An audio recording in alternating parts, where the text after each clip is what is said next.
对于有钱人来说，大房子是他们的标配。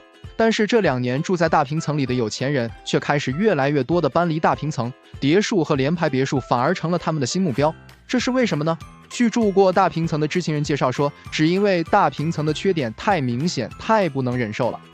什么是真正的大平层？在大家的印象中，大平层就是指单层面积比较大的房子，其实并不是这样的。真正的大平层是地位和身份的象征，它应该满足下面这5个条件。地理位置优越郊区的大房子并不能算真正的大平层，真正的大平层应该是位于市区或者商业区的核心位置，它甚至是一个城市的地标。面积够大。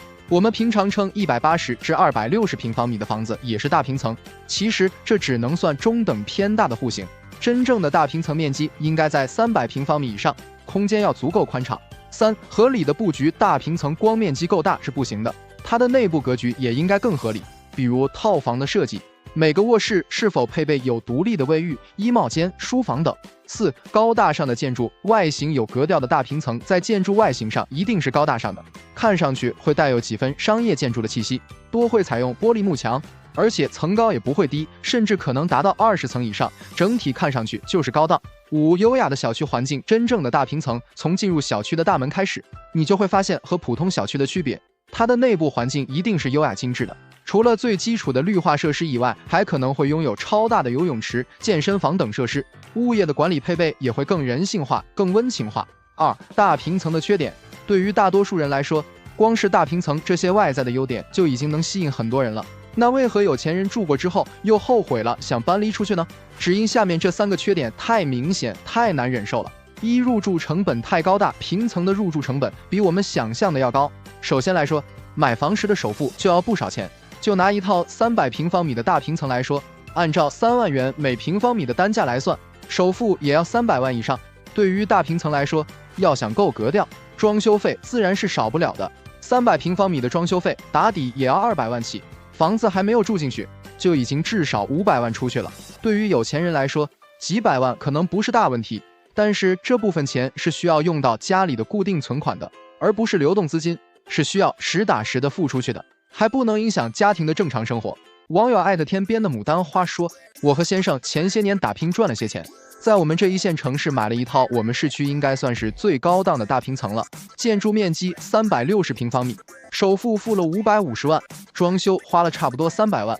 当时家里的固定存款其实也是没多少的，一度因为这套房子让生活水平都降低了。入住后发现日常的生活成本也很高，比如物业费、水电暖气费、保姆费、停车费等，一年算下来也是一笔不小的开支。个人觉得吧，手里没有1000万以上的固定存款，真的不能轻易买市区大平层，太费钱了。依然免不了噪音干扰。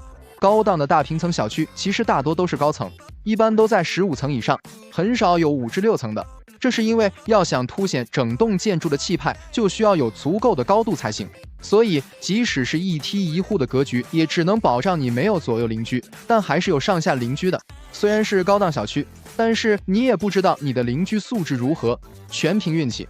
如果你楼上楼下都是不安分的人，那你依然是免不了普通小区要忍受的噪音干扰。网友艾特头顶一块布的王子说，我家的小区算是我们市里面比较高档的了，我们这一栋楼都是一梯一户，一栋楼2个单元，同一楼层2家中间有楼梯和电梯，互不干扰。我家在9楼，楼上是4室同堂，2个小孩子特别调皮，白天还在家里玩皮球，大人根本也不管。物业多次上门沟通无果，大人甚至说出让我们报警处理的话。遇到这样的邻居真的很无语了，估计是暴发户吧，素质真的没法说。几乎无法转手。真正有钱人要想买高档大平层的话，一般不会选择二手房，除非这个小区的新房一套也没有了，即使这样，他们也会优先选择二手毛坯房。所以装修过、居住过的二手大平层真的很难转手，尤其是这2年大环境不太好，房价还在降，买房的人更少了。网友艾特小黄日说，我家生意这2年不太好，想着把市区在住的这套大平层出手，在中介挂了1年了，还没有卖出去。中介说要想出手只能降价了，太难了。总结，虽然大平层是我们普通人可望而不可及的梦想，但是对于有钱人来说，他们住过之后就会觉得缺点太多，想搬离。郊区的独栋的别墅太冷清，所以他们才会更喜欢稍微偏离市区的别墅和联排别墅，价格上差不多，又能楼上楼下分区，小区也会更有烟火气。